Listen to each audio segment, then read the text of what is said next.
हम बात करेंगे चैप्टर नंबर 2 की कुछ इंपॉर्टेंट कुछ अच्छे एमसीक्यूज़ के बारे में, जो कि एसिड बेसिस सॉल्ट। उसके अलावा इस चैप्टर में पीएच के ऊपर भी एक वीडियो बनेगी जिसमें मैं डिफरेंट चीज़ों के पीएच बताऊंगा जो कि एग्जाम्स में भी आ जाते हैं कि यार ब्लड का पीएच क्या होता है, उसके अलावा वाटर का पीएच क्या होता है, एचसीएल का पीएच क्या होता है, एनएओएच का पीएच क्या होता है। तो उसमें बहुत सारे बच्चों को दिक्कत होती है कि यार कैसे बताएं। तो मैं नेक्स्ट वीडियो पीएच के ऊपर ही बनाऊंगा। फिलहाल इस वीडियो में हम एमसीक्यूज़ देखेंगे।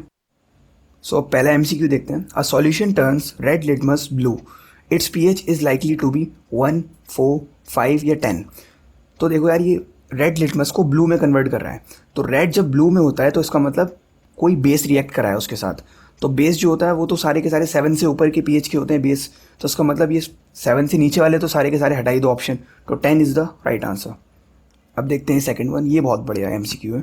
अ solution react with crushed egg shell to give a gas that turns lime water milky. The solution contain NaCl, HCl, LiCl या KCl। तो इसका सही आंसर है HCl। देखो, मैंने आपको पहले भी वीडियो में बताया था, जब मैंने फर्स्ट चैप्टर के ऊपर वीडियो बनाई थी, कि एग शेल जो होते हैं वो कैल्शियम कार्बोनेट होता है। तो कैल्शियम कार्बोनेट जो होता है वो रिएक्ट करता है HCl के साथ। तो उसमें से गैस रिलीज होती है कार्बन डाइऑक्साइड। और कार्बन डाइऑक्साइड जब लाइम वाटर के साथ रिएक्ट करती है, अब लाइम वाटर क्या होता है, वो होता है कैल्शियम हाइड्रोक्साइड। तो जब वो रिएक्ट करती है लाइम वाटर के साथ तो वो उसको मिल्की बना देती है। ठीक है ना। तो second one is the right answer. और एक बार देखो, अगर लाइम वाटर की बात कहीं पर भी आती है ना कि लाइम वाटर मिल्की टर्न हो गया, तो ध्यान रखना वहाँ पे गैस जो रिलीज होगी वो हमेशा कौन सी गैस होगी, कार्बन डाइऑक्साइड होगी। उसके अलावा एक और बात इसमें याद रखनी है कि एग शेल जो होता है वो कैल्शियम कार्बोनेट होता है। ठीक है। अब देखते हैं थर्ड। ये भी बहुत बढ़िया है। Which one of the following types of medicine is use for treating indigestion. अब इंडाइजेशन का मतलब क्या होता है? इंडाइजेशन का मतलब होता है जब भी हमारे स्टमक में एसिड बनने लग जाता है तो हम कहते हैं कि इंडाइजेशन हो रहा है। तो अब ये जो होता है, कौन सी मेडिसिन से इसको ट्रीट किया जाता है, यानी कि इसको सही करने के लिए कौन सी मेडिसिन का इस्तेमाल किया जाता है? तो फर्स्ट है हमारा एंटीबायोटिक, एंटासिड, एंटीसेप्टिक या फिर नन ऑफ द अबव। तो इसका सही आंसर होगा एंटासिड, क्योंकि एंटासिड जो होते हैं वो हमारे बेसिक होते हैं और हमारे स्टमक में क्या है, एसिड। तो हम जब बेसिक चीज़ लेंगे कोई भी, तो वो एसिड के साथ रिएक्ट करके इसको न्यूट्रलाइज कर देगी। इंडाइजेशन जो है हमारा वो पूरी तरीके से ख़त्म कर दिया जाता है एंटासिड्स का यूज़ करके, क्योंकि एंटासिड बेसिक और इंडाइजेशन जो है हमारा वो एसिड की वजह से हो रहा है। तो एसिड और बेस आपस में रिएक्ट करके न्यूट्रल सब्सटेंस बना देते हैं। अब देखते हैं fourth. Curd contain acetic acid, lactic acid, citric acid या फिर टार्ट्रिक एसिड। तो कर्ड जो होता है हमारा दही, उसके अंदर कौन सा एसिड होता है? उसके अंदर होता है lactic acid. So B is the right answer. उसके अलावा एसिटिक एसिड जो होता है वो विनेगर में होता है, सिट्रिक एसिड जो होता है वो लेमन में होता है, और टार्ट्रिक एसिड जो होता है हमारा वो टैमरिंड में होता है। ठीक है ना। ये चारों चीज़ें याद रख लेना क्योंकि ये इंपॉर्टेंट है। इसके ऊपर इस तरीके से भी क्वेश्चन आ सकता था कि tamarind contain which of the following acid. तो उसके अंदर टार्ट्रिक एसिड हो जाता हमारा आंसर। ठीक है ना। घुमा फिरा के भी दे सकते हैं, ठीक है ना, आंसर को। अब देखते हैं fifth. When zinc granules are added to dilute sulphuric acid the gas produced is hydrogen, oxygen, carbon dioxide या ऑल दी अबव। जब भी हमारा जिंक जो है ना रिएक्ट करता है सल्फ्यूरिक एसिड के साथ, या जिंक की छोड़ो कोई भी मेटल हमारा एसिड के साथ रिएक्ट करेगा, तो वो कौन सी गैस प्रोड्यूस करेगा? हाइड्रोजन गैस प्रोड्यूस करेगा। तो first one is the right answer. ये हमेशा ध्यान रखना, कोई भी मेटल कभी भी एसिड के साथ रिएक्ट कर रहा है तो वो हाइड्रोजन गैस इवॉल्व करेगा ही करेगा। अब देखते हैं sixth. Common name of calcium oxychloride is bleaching powder, baking soda, plaster of Paris या वॉशिंग सोडा। तो इसका सही आंसर है हमारा ब्लीचिंग पाउडर। कैल्शियम ऑक्सीक्लोराइड जो होता है उसे हम ब्लीचिंग पाउडर भी कहते हैं। उसके अलावा हम इसका एक और कॉमन नेम होता है जिसे हम कहते हैं क्लोराइड ऑफ लाइम। ठीक है ना, याद रखना कि कैल्शियम ऑक्सीक्लोराइड को हम ब्लीचिंग पाउडर भी कहते हैं या फिर क्लोराइड ऑफ लाइम भी कहते हैं। ये बहुत ज़्यादा इंपॉर्टेंट कंपाउंड्स हैं। चैप्टर नंबर 2 के लास्ट में जो 4 कंपाउंड्स दे रखे हैं ना, 4 या 5 कंपाउंड्स दे रखे हैं, बहुत ज़्यादा इंपॉर्टेंट कंपाउंड्स हैं वो। उससे रिलेटेड ही हमारा 7th अब MCQ है, देखते हैं। To maintain joints fixed after fracture the compound used is calcium oxychloride, calcium carbonate, plaster of Paris या कैल्शियम हाइड्रोक्साइड। तो इसका सही आंसर है हमारा plaster of Paris. Plaster of Paris का ही हम इस्तेमाल करते हैं जॉइंट्स को फिक्स्ड करने के लिए। जब हमारी क्या नाम है कोई भी हड्डी वगैरह टूट जाती है, बोन्स या फिर फ्रैक्चर्ड हो जाती है बोन्स, तो उनको सही जगह पर लाकर प्लास्टर ऑफ पेरिस प्लास्टर करा दिया जाता है। तो वो प्लास्टर ऑफ पेरिस का ही यूज़ करते हैं उसके अंदर। So C is the right answer, plaster of Paris. उसके अलावा प्लास्टर ऑफ पेरिस का हम टॉयज़ वगैरह बनाने में भी यूज़ करते हैं। ठीक है ना। अब देखते हैं 8th। Chlor alkali process is used in the preparation of bleaching powder, chlorine, sodium hydroxide या फिर अमोनिया। तो पहले समझ लेते हैं कि क्लोर एल्कलाई प्रोसेस होती क्या है। भाई देखो ये तो बहुत ही इंपॉर्टेंट प्रोसेस है, और ये आप एनसीईआरटी के पेज नंबर 30 पे देख लीजिएगा, सबसे ऊपर ही दे रखी है ये प्रोसेस।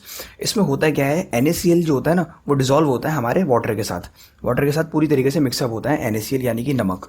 अब उसमें हम जैसे ही इलेक्ट्रिसिटी पास करते हैं ना तो हमें सोडियम हाइड्रोक्साइड मिलता है, क्लोरीन मिलता है, उसके अलावा हाइड्रोजन गैस मिलती है। तो वही उसी चीज़ पे ये क्वेश्चन है कि क्लोरो एल्कलाई प्रोसेस का हम किस चीज़ की प्रिपरेशन में यूज़ करते हैं।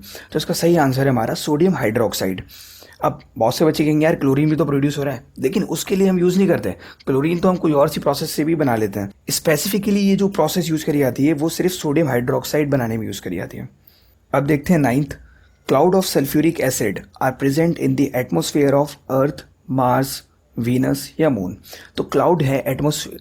अब देखो हमारा जो क्लाउड होता है वो वाटर से बना होता है, ठीक है ना, या फिर कोई और भी गैसेस होती हैं, थोड़ी बहुत गैसेस, लेकिन कुछ प्लैनेट्स ऐसी भी हैं जिनके क्लाउड्स जो होते हैं वो सल्फ्यूरिक एसिड के होते हैं, ठीक है ना। तो वो कौन सा प्लैनेट है? अर्थ तो हो नहीं सकता भाई, जाहिर सी बात है। मार्स भी नहीं है। तो वीनस जो है वो ऐसा प्लैनेट है जहाँ पे क्लाउड्स जो होते हैं वो सल्फ्यूरिक एसिड के होते हैं, ठीक है ना। ये भी आपके एनसीईआरटी में दे रखा है। अब देखते हैं 10th, which of the following is not a mineral acid? Nitric acid, sulphuric acid, citric acid या हाइड्रोक्लोरिक एसिड। तो पहले समझ लेते हैं कि मिनरल एसिड क्या होता है। देखो एसिड जो होते हैं वो दो तरीके के होते हैं on the basis of their existence, कि वो किस तरीके से मिल रहे हैं हमें। तो एक होते हैं नेचुरल एसिड, एक होते हैं मिनरल एसिड। नेचुरल एसिड वो होते हैं जो हमें नेचर से मिल रहे हैं, ठीक है ना, वो एसिड जो लिविंग ऑर्गेनिजम्स में मिल रहे हैं हमें। मिनरल एसिड वो होते हैं जो हम खुद सिंथेसाइज करते हैं। तो इसमें से पूछा गया है कौन सा मिनरल एसिड नहीं है। देखो नाइट्रिक एसिड जो है वो भी एक मिनरल एसिड है, सल्फ्यूरिक एसिड भी मिनरल एसिड है, उसके अलावा हाइड्रोक्लोरिक एसिड भी मिनरल एसिड है। बचा कौन सा? Citric acid. तो citric acid is a natural acid, ठीक है ना। पहले भी हमने इसकी बात करी थी कि सिट्रिक एसिड जो होता है वो कहाँ पे होता है? लेमन में होता है। अब देखते हैं 11th, the substance acidic in nature is antacid, lime juice, lime water या ह्यूमन ब्लड। एंटासिड तो देखो हो नहीं सकता, क्योंकि एंटासिड की हमने अभी बात करी कि एंटासिड जो होते हैं वो नेचर में क्या होते हैं? बेसिक होते हैं।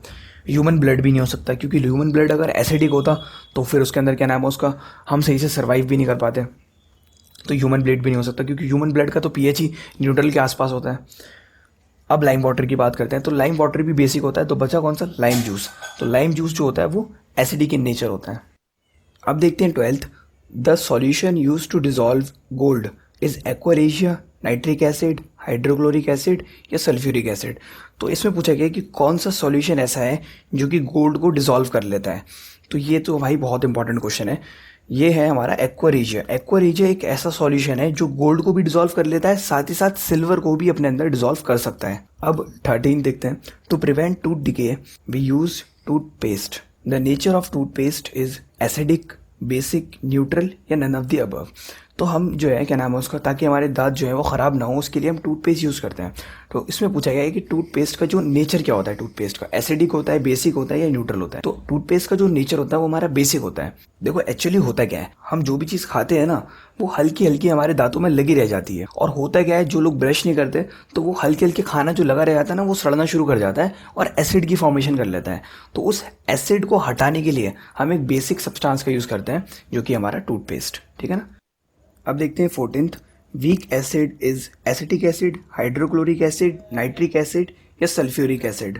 अब देखो इस तरीके के एमसीक्यू को सॉल्व करने के पास ना हमारे पास एक ट्रिक होती है। देखो जितने भी नेचुरल एसिड है ना वो सारे के सारे वीक एसिड होते हैं। कोई भी नेचुरल एसिड उठा लो सारे के सारे वीक एसिड होंगे। और जितने भी मिनरल एसिड होते हैं सारे के सारे क्या होते हैं? स्ट्रॉन्ग एसिड होते हैं। ये चीज़ को ध्यान रखना। हमें इस एमसीक्यू में क्या पूछा गया है? वीक एसिड बताओ। तो अब इसमें से देख लो कौन सा नेचुरल एसिड है।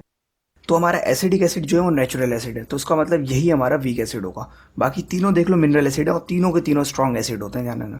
तो natural acids are weak acids and mineral acids are strong acid. अब देखते हैं 15th, washing soda is used in the manufacturing of soap, glass, paper या ऑल द अबव।